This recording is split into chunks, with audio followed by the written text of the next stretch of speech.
자, 문이 지금 공수처에서 또 최근에 가덕도 신공항 결정 과정에서 월성 원전 1호기에 대한 이 문제에서 또 옵티머스나 라인 문제에서 또 전월세 이 난을 초래한 문제에서 보이고 있는 형태는요, 그야말로 진보도 아니고 이것은 좌파도 아니고 이 정치 기술에만 몰두하고 있는 완전히 그냥 탐욕스러운 이 노인을 대변하고 있어요.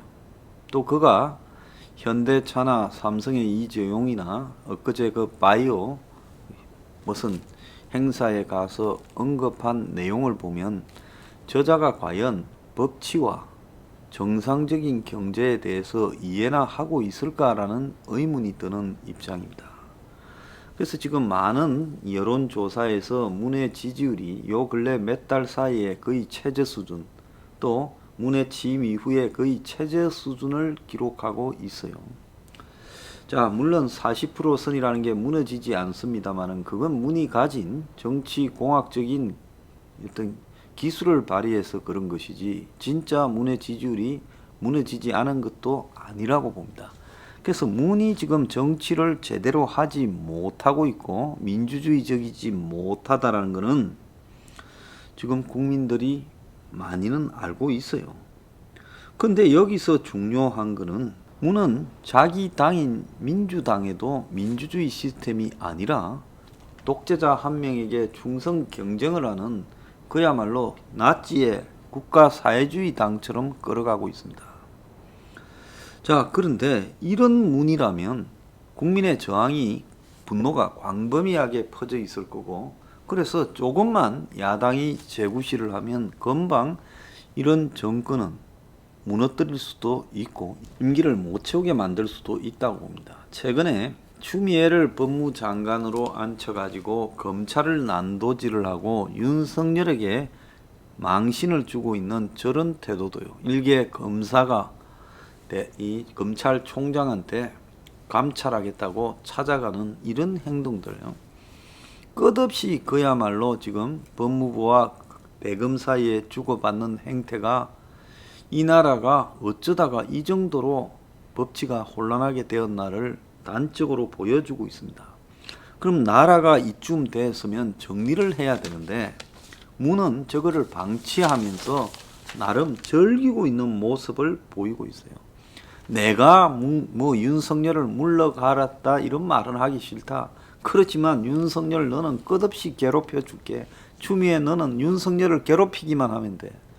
근데 너둘이 싸움박질 하고 있으면 지금 다른 나의 비리나 실정이 다 가려져서 그것도 나쁜 게 아니고, 또 윤석열이 저렇게 싸우면서 마치 보수의 대선 후보처럼 취급되어서 여론조사에 나오는 것도 어차피 저자는 못 나올 거니까 별로 나쁜 것도 아니야.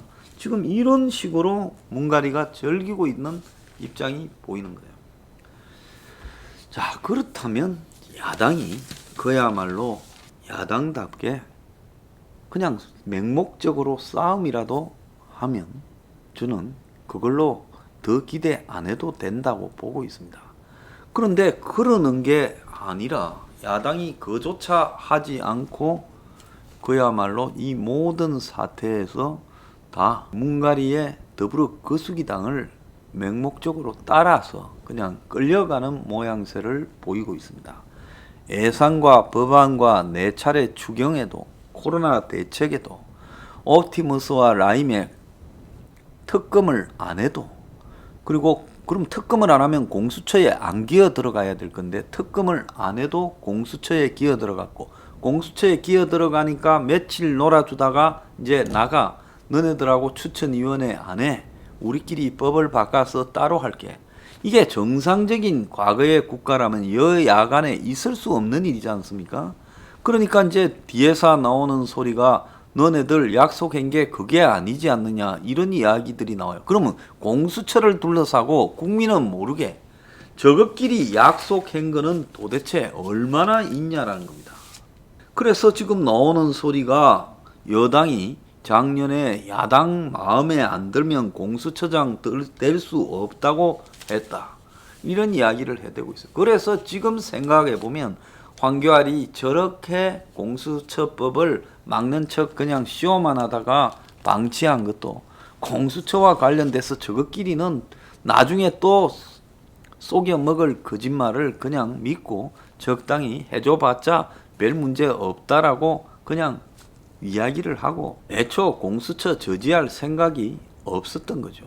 지금 내년 4월에 있는 서울시장, 부산시장 선거만 해도 그렇습니다.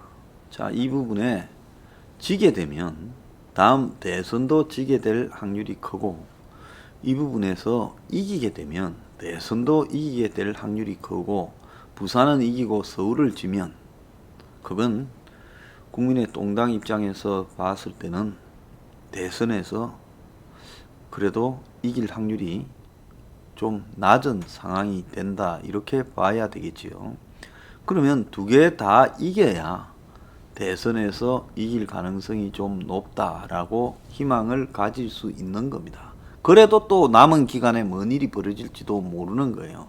어쨌든 판판이 선거만 열리면 문가리 정권에서 지다가 처음으로 이겨서 반격의 계기를 임기 말 대선 1년 전에 잡았다는 것은 대선에 매우 희망적인 징조지요. 그런데 지금 져서는 안 되는 이런 선거에 지금 내보낼 이길 후보를 김종인이가 안 찾고 있다. 좀 이상하잖아요. 뭐 누가 노니 하지만 그 사람들 중에 내가 볼 때 될 사람들 하나도 없고, 그럼 지금까지 시간 많을 때 아무것도 안 했어요. 그러면 4월 달에 선거인데 2월 달에는 공천해야 될 건데 이제 얼마 남지도 않았는데 남은 두세 달에 무슨 뾰족한 방법이 생길 리도 없다라는 겁니다. 자, 여기서 제가 이제 국민들한테 말씀드리고 싶은 거는요, 제가 봤을 때 과거에 기대어서 자꾸 국민들이 이 한국의 보수 정당이나 보수 또 정치인에게 미련을 가지는 것 같아요. 과거에 이제 보수 정당이 우리가 어릴 때는 제 태어나고는 본 게 공화당이고, 박정희 공화당. 그 다음에 이제 전두환이 나서서 민정당 만들고, 그러면서 또 그게 민자당이 되고 3당 합당해서 또 YS가 신한국당을 하고, 그 이후에 한나라당, 그리고 이제 새누리당, 그리고 무슨 뭐 이름이 그 뒤로 많이 바뀌었죠. 한국당, 뭐 미통당, 지금 국민의 동당까지 왔습니다만은, 과거에 그런 정당을 대대적으로 찍어주고, 그래서 또 거기에서 유력한 사람이 대통령에 당선되고, 이런 시절에 대한 환상에서 벗어나지 못했다. 그래서 항상 보수를 단합시켜서 보수가 단결해야 되고 될 사람을 믿어줘야 된다, 이런 그야말로 진짜 시골 노인들이 할 만한 소리들이 보수라고 생각하는 국민 다수에 번져 있어요. 그런데 이제 박근혜 탄핵을 계기로 해서 제가 봤을 때 과거의 보수의 모든 환상이 다 깨지고 무너져 버렸다는 겁니다. 그래서 지금 40대 이하 계층에서 보수를 바라보는 시각이 완전히 변해버렸고 50대 이상만 과거의 보수를 바라보고 있다는 거예요. 40대, 30대, 20대, 10대가 보수를 바라보는 관점은 과거에 보수 정당에 기대던 보수 지지자들의 시각이 아니라는 거예요. 자, 이 사람들은 지금 달라진 세상에 살고 있어요. 그래서 같은 한국 사람이라도 50대 이상과 40대 이하의 계층, 특히 뭐 40대는 조금은 이렇게 뒤섞였다고 보더라도 30대 이하의 계층은 그건 완전히 다른 생각을 하는 한국 사람이라는 겁니다. 인터넷 시대에 태어나고요. 또 IMF도 좀 보거나 듣기는 했고, 그리고 장기 저성장 시대에 살게 되고, 또 직장이나 미래가 불안하고, 자, 그러던 시대에 살아온 사람과 치열하게 데모도 없고 자기를 위해서 공부만 하고 경쟁에 처지면 미래가 없어지는 시대, 그리고 부모가 가진 이 신분 세습이 되는 사회, 이런 데서 살아온 30대들, 그리고 40대 초반 정도까지는 이거는 과거에 성장이 지속되던 시대에 대학까지나 뭘 마치거나 취업해서 기술을 한 가지를 확보하고 있으면 먹고는 사늘고 세월이 흐르면 또 돈도 모으고 집을 사고 하던 시기에 지금 사람들과는 생각이 다르다는 겁니다. 그래서 M4 세대라 해서 전부 포기하는 세대와 그리고 뭘 축적해서 가정을 이루고 재산을 이루는 세대는 이거는 완전히 다른 종자예요. 그런데 이 보수가요, 이 시대를 이해를 못하는 겁니다. 그래서 허구한 날 이야기하듯이 성장을 몇 프로 시키겠다부터 시작해서 안보를 이야기하겠다. 얘들은요, 안보에 시각은 있지만은 크게 중요한 요인으로 생각하지도 않습니다. 그럼 이 사람들은 뭐냐? 자신의 삶이 그래도 뭔가 희망이 보이기를 바라고 보호받기를 바라요. 불안하기 때문에 사는 게요. 그런데 그 이전의 세대에서는 삶이 시류만 따라가면 크게 불안한 데서 이렇게 있을 사람이 없어요. 다들 그냥 살기는 살았단 말이에요. 그래서 지금 보면 50대, 60대, 70대, 80대 이런 사람들이 정도의 차이는 좀 있지만은 그렇다고 왕창 지금 무너져서 미래가 없었다면 결혼도 못하고 가정도 못 가졌을 거 아니에요. 근데 다 그렇게는 해왔단 말이에요. 근데 지금 10대, 20대, 30대, 40대 초반에는 그런 것 자체를 꿈꾸기가 어려운 세대. 그러니까 문가리가 이런 세대를 얄팍하게 가지고 노는데 이 애들도 문가리가 좋지는 않지만은 이 보수라는 사람은 이런 세대에 대한 근본적인 이해조차도 하지 못한다는 거예요. 그래서 또 어떻게 대선이 되어서 보수 단합해야 된다, 밀어야 된다 하면 요 50대 중후반 이후까지는 하겠지만 50대 초반부터도 이상하다. 40대는 대부분 좀 이상해졌고요. 그리고 30대 이하는 좀 뭔 소리를 하나 이해도 못하는 좀 이상한 사람들이다라고 바라보고 있다. 그러니까 현재의 그 신자유주의 그리고 무슨 이 뭐 세계화 그리고 무슨 자본 자유시장 경제 이런 거를 주장하고 내밀고 하고 있는 이 보수 세력 그리고 보수의 유튜버가 아주 새파랗게 머리도 안 말란 사람이 저보고 무슨 황장수는 사회주의 정책을 구사하고 자유시장 경제에 맞지 않는다고 충고하고 자빠졌어요. 내가 그래서 웃겨서 제 머릿속에 정립된 가치관 이 변하는 시대에 대한 이해라는 게 있기나 할까? 그리고 그 나이 좀 든 사람이 저보고 뭐 이리저리 비판을 해요. 그래서 내가 이 보수판에 지금 정경영식 이데올로기를 전파하고 있는 대부분의 보수 유튜버들 수준을 가지고 그야말로 40대 이후의 세대들에게 보수를 찍어달라고 이야기를 할 수 있겠느냐.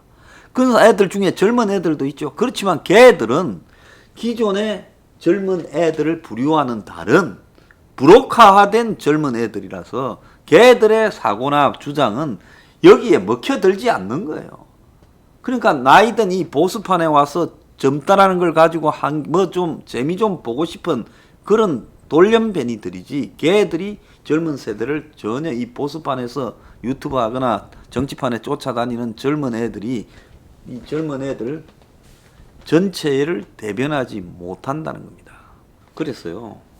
새로운 인류, 다른 종자인 이 40대 이후에 대한 현재 수준의 보수의 이 생각으로는 사고로는 이거는 어떤 선거도 이길 수가 없다라는 거예요. 겨우 막아오던 보수의 맥이 박근혜 탄핵으로 무너져 버린 거예요. 그래서 이제는 성이 없어져 버렸어요.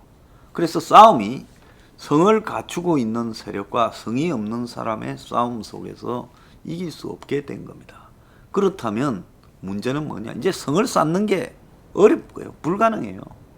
그렇다면 이 젊은 세대에 대해서 이해를 하고 그들을 위한 정책을 내는 서포 15조가 그건데 그걸 가지고도 지금 헛소리를 하는 놈들이 보수판에 널렸고 죄를 뿌리니 이 수준으로는 저들한테는 미래가 없습니다. 100번을 선거해도 못 이깁니다.